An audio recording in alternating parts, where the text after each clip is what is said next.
Chapter 14 है हमारा depreciation. दो मेथड्स हम लोगों ने कल डिस्कस किए थे। डेप्रिसिएशन कैलकुलेट करने के दो मेथड्स हैं। स्ट्रेट लाइन मेथड, जिसके नाम बहुत सारे, ओरिजिनल कॉस्ट मेथड भी बोलते हैं, fix percentage on original cost भी बोलते हैं इसे।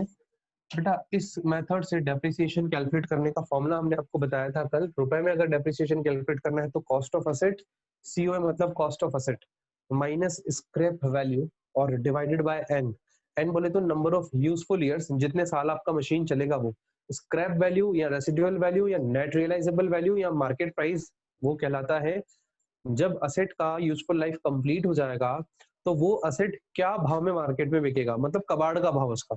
वो जो स्क्रैप वैल्यू है उसका वो, ये एस्टिमेटेड होता है ना। एस्टिमेटेड बोले तो एक हम लोग अंदाजा लगाते हैं, हमें एग्जैक्ट तो पता नहीं होता ना कि कितनी साल हमारा कितने रुपए में बिकेगी हमारी असेट 10 साल के बाद। और एन मतलब useful life of an asset, यानी कितने साल हमारा असेट चलेगा, ये भी एस्टिमेटेड होता है ना। अच्छा, डेप्रिसिएशन का परसेंटेज निकालने का फॉर्मूला होता है डेप्रिसिएशन इन रुपीस, जो इस फॉर्मूले से निकला है, डिवाइडेड बाय असेट की कॉस्ट इनटू 100। असेट की कॉस्ट में हम जो गुड्स, जो असेट हमने खरीदा है वो भी आएगा, उसकी अक्वायरिंग कॉस्ट आएगी, प्लस इंस्टॉलेशन के चार्जेस आएंगे।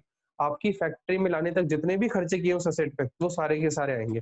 ठीक है, देखिएगा मुझे जो मेघा ने क्वेश्चन सेंड किए ना, हम लोग वही क्वेश्चन अभी जो है वो ले रहे हैं।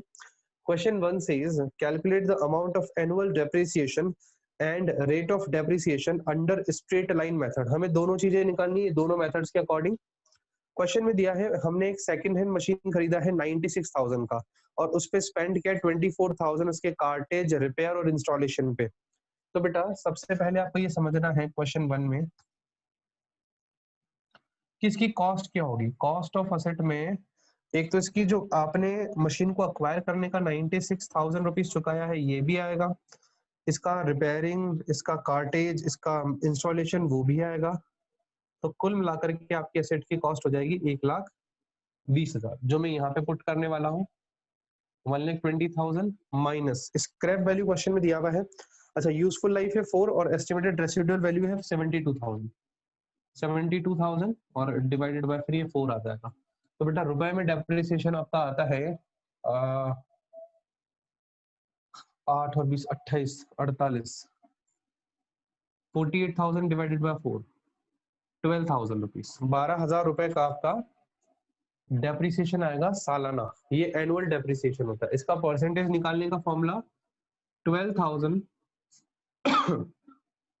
डिवाइडेड बाय असेट की कॉस्ट, ये 1,20,000 इंटू 100, 0 से 0 कट जाएगा, 12,000 से 12,000 कट जाएगा, 10% हमारे पास असेट का जो है ये रेट ऑफ डेप्रिसिएशन आ जाएगा। तो क्वेश्चन नंबर 1 क्लियर होता है बच्चा, सिर्फ आपसे इतना सा पूछा है, कंप्लीट हो गया। एसएस ले लो बच्चा, नेक्स्ट क्वेश्चन की तरफ बढ़ रहे हैं।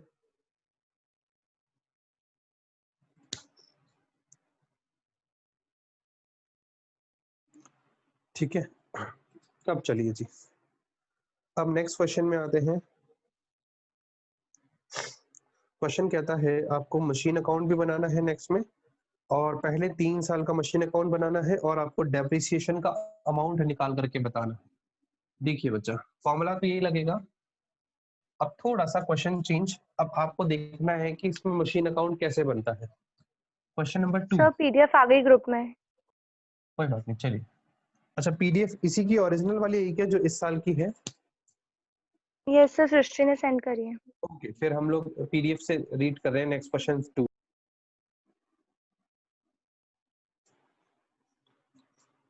हम बात कर रहे थे बेटा क्वेश्चन नंबर 2 की। क्वेश्चन नंबर 2, अच्छा इस क्वेश्चन को आपको समझने से पहले आपको ये पता होना चाहिए कि हम इस टाइप के क्वेश्चंस का आउटलाइन बनाते हैं पहले।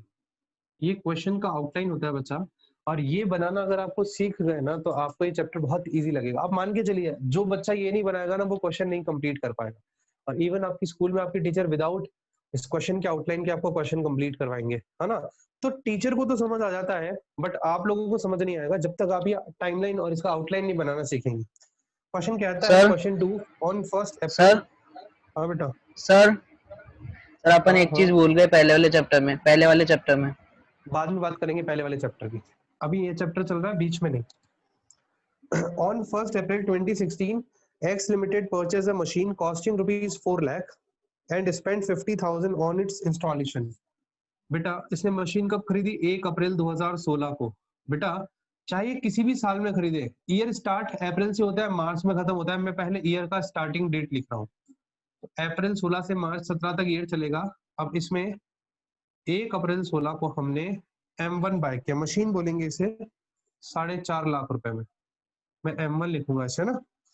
और इसकी एस्टिमेटेड यूजफुल लाइफ है 10 ईयर्स और इसकी रेसिडुअल वैल्यू है 50,000। तो देखिए मैं यहाँ पे लिख रहा हूँ n इक्वल्स टू 10 ईयर्स और स्क्रैप वैल्यू है 50,000। वॉइस नहीं चाहिए बेटा मुझे किसी की भी। 50,000।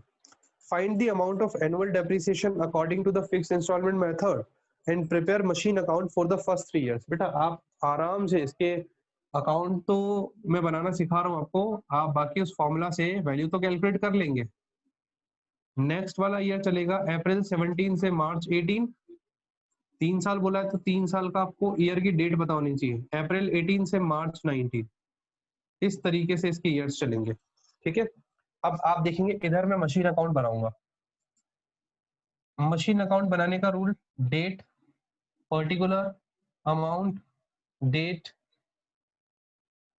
और ये फर्स्ट सेकंड थर्ड जो है ना मैं थोड़ा वहां लिखूंगा, पर्टिकुलर और ये अमाउंट, ठीक है। ये first year, second year, third year. देखिएगा यहाँ पे यहाँ डेट लिखी जाएगी, पर्टिकुलर्स। वैसे तो आप जेएफ का कॉलम बनाते हैं बट इस चैप्टर में आपको जेएफ का कॉलम नहीं बनाना। इधर लिखेंगे अपन ऊपर मशीन अकाउंट। बेटा मशीन एक असेट है, असेट बढ़ेगी तो डेबिट में, कम होगी तो क्रेडिट में। बस आपको ये समझना है मशीन कब कब बढ़ती है। जब मशीन खरीदेंगे तो बढ़ेगी, कम कब कब होगी जब डेप्रिसिएशन लगेगा मशीन का या मशीन को सेल करेंगे तो कम होगी, वो क्रेडिट साइड में आएगा। तो स्टार्ट करते हैं अपन 1 अप्रैल से। आपने मशीन खरीदी, machine account debit to bank. आपको पता है जब खरीदेंगे तो पैसा जाएगा टू बैंक, लिखा जाएगा 1 अप्रैल 2016। मैंने अभी तक इसकी जर्नल एंट्री नहीं करवाई है जानबूझकर आपको, क्योंकि जर्नल एंट्री में एक बार ही पूरा क्वेश्चन कंप्लीट होगा फिर करवाऊंगा।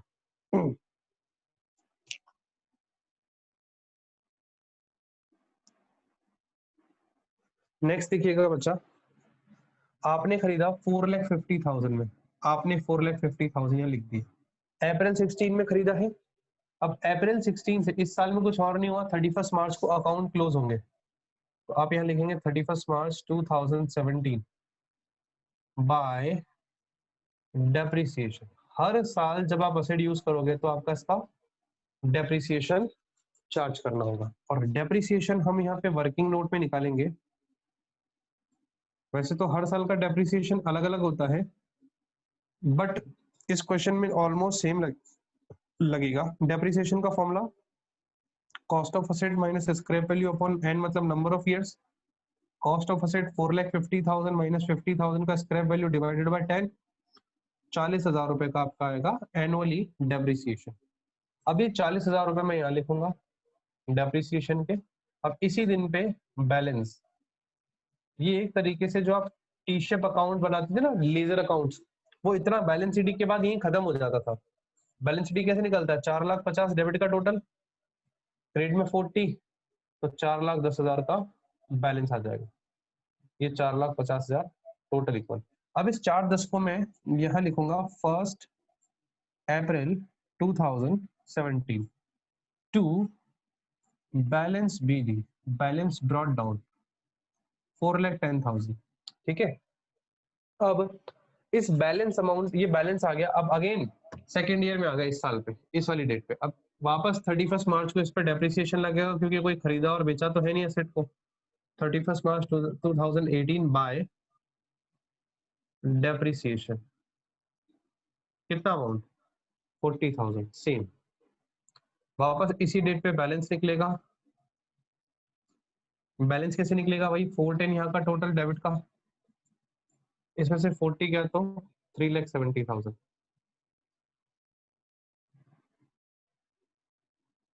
और ये बैलेंस सीडी यहाँ पे आएगा 1 अप्रैल 2018 का opening balance to balance BD 3,70,000, फिर इस ईयर में आते ही यहाँ पे आ गए, अब वापस 31 मार्च को डेप्रिसिएशन लगेगा। सबसे इजीएस्ट क्वेश्चन है ये, बाय डेप्रिसिएशन। अगेन पूरे साल यूज हुआ। साल कैसे पता चलता है, आप देखिए ना, अप्रैल से लेके पूरा मार्च तक 40,000। सेम बेटा यहाँ पे बैलेंस शीट आ जाएगा।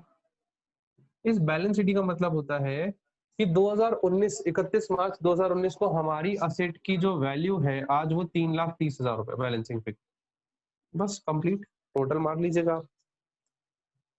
बताइए बच्चों, समझ आया कि क्वेश्चन? ये आपका क्वेश्चन नंबर था सेकंड, ये सेकंड क्वेश्चन था। आपको सबसे पहले से आउटलाइन बनाना है बच्चा। एसएस ले लीजिए बच्चा, किसी बच्चे को कोई डाउट हो यहाँ तक तो पहले पूछे।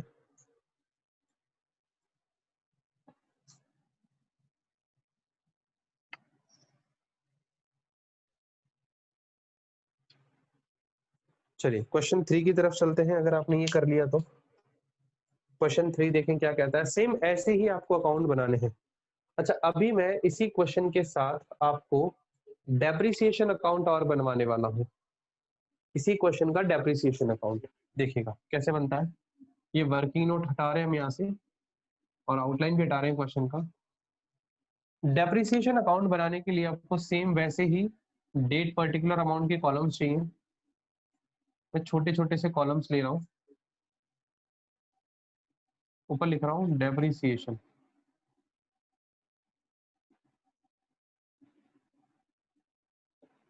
Date particular amount, date particular amount.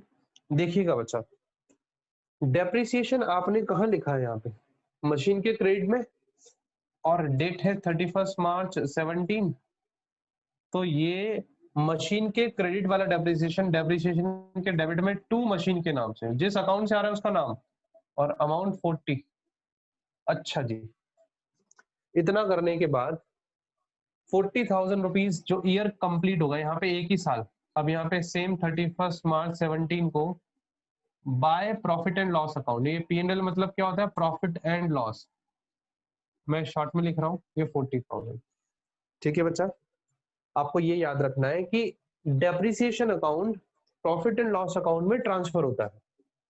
Same again next year का, ये इसका डेप्रिसिएशन अभी नेक्स्ट ईयर का 31 मार्च 18 का डेप्रिसिएशन टू मशीन अकाउंट 40,000, और इधर 31 मार्च 18 bye profit and loss account 40,000, total मार दिया। आया बच्चों में? ऐसे ही ये वाला डेप्रिसिएशन 31 मार्च 19 का हम लोग लिखेंगे यहाँ टू मशीन, मशीन अकाउंट से आया 40,000 का डेप्रिसिएशन, और सेम 31 मार्च 19 को bye profit and loss account 40,000, total मार दिया। क्वेश्चन ने बोला नहीं था डेप्रिसिएशन अकाउंट बनाने के लिए, बट मैंने साथ में बना दिया। तो क्या बच्चों आप लोगों को ये समझ आता है जो मैंने अभी आपको करवाया, कि किस तरीके से यस हम सर। लोग ये क्वेश्चन सॉल्व करते हैं? अब बच्चा ये क्वेश्चन मैंने सॉल्व तो करवा दिया, बट आपको पता नहीं है, कभी भी कोई अकाउंट बनता है ना, तो वो जर्नल एंट्रीज से ही बनता है। तो आई मीन टू से इसकी पहले कुछ जर्नल एंट्रीज होती है, फिर आप ये अकाउंट बनाते हैं। क्योंकि क्वेश्चन में सिर्फ हमें डायरेक्टली अकाउंट बनाने के लिए बोला, तो हम डायरेक्ट अकाउंट बनाएंगे। इस पूरे चैप्टर में सिर्फ अकाउंट ही बनाना है हमें, ये मशीन अकाउंट और डेप्रिसिएशन अकाउंट, और भी जो अकाउंट्स आएंगे वो अकाउंट्स बनाने। बट बच्चा इससे पहले बेसिक, यानी हमारे बेसिक्स जो है वो जर्नल एंट्रीज है। जर्नल से ही लेजर बनती है, ये लेजर पोस्टिंग ही तो है, बट हमने इसे बिना जर्नल एंट्रीज के किया। तो मैं आपको इससे पहले इसकी जर्नल एंट्री सिखा देता हूँ कि जर्नल एंट्रीज क्या होती है। ये डेप्रिसिएशन वाला पार्ट पे रफ करूंगा, एक बार आप लोग फटाफट से एसेस ले लो इसका।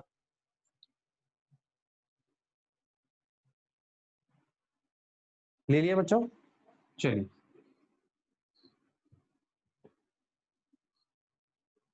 इस चैप्टर से रिलेटेड जर्नल एंट्रीज समझने के लिए आपको ये अकाउंट की नीड होगी। मैं यहाँ पे लिख रहा हूँ जर्नल एंट्रीज। अच्छा, ये जो मेथड हम यूज कर रहे हैं स्ट्रेट लाइन मेथड, इसमें दो तरीके से यूज होता है। पहला मेथड है when provision for depreciation account is not maintain. हमने इस क्वेश्चन में अलग से कोई प्रोविजन नाम का प्रोविजन फॉर डेप्रिसिएशन अकाउंट नहीं बनाया है, तो बिना प्रोविजन फॉर डेप्रिसिएशन अकाउंट बनाए हम कैसे अपने क्वेश्चन को सॉल्व करेंगे। अब ये प्रोविजन फॉर डेप्रिसिएशन क्या बला है समझाएंगे आपको। आप समझिएगा, पहली एंट्री, जब आपने असेट बाय किया है ना, तो आप एंट्री क्या करते हैं, जो भी असेट है, मशीन है तो machine, account debit to bank, नीचे नरेशन लिखता हूँ, असेट बॉट, असेट खरीदने की एंट्री है। फिर नेक्स्ट है बेटा, जब आप डेप्रिसिएशन चार्ज करते हैं तो क्या एंट्री होती है।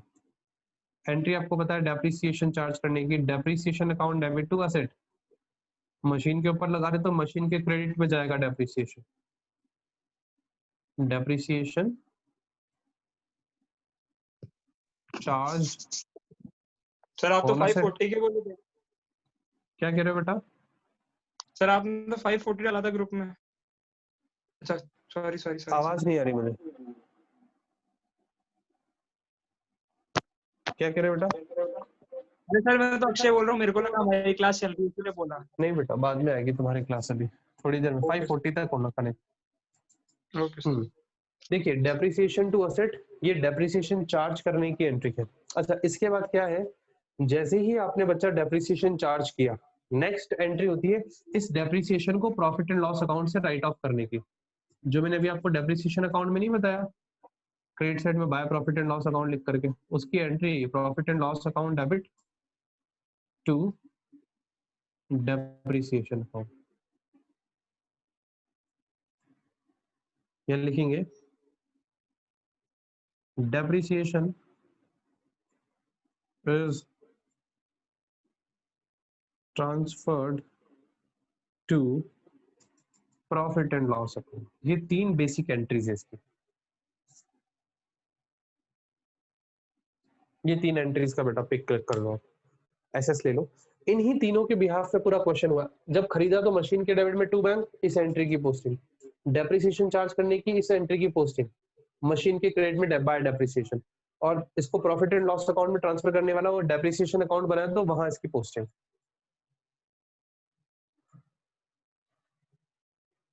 ठीक है बच्चों, समझ आया आपको आज इसका बेसिक्स, थोड़ा सा अकाउंट कैसे बनाते हैं ये भी समझ आया। नेक्स्ट वाला क्वेश्चन आप ट्राई करेंगे, सिर्फ एक क्वेश्चन, ठीक है। कल मिलते हैं नेक्स्ट क्वेश्चंस के साथ, है ना। कल तो ऑफ होगा ना? भेज देना कल, हाँ कल संडे है तो कल ऑफ रहेगा बेटा। अब मेरी बात भी सुन लो, वो मैं जो बोल रहा था पहले वाला, वेट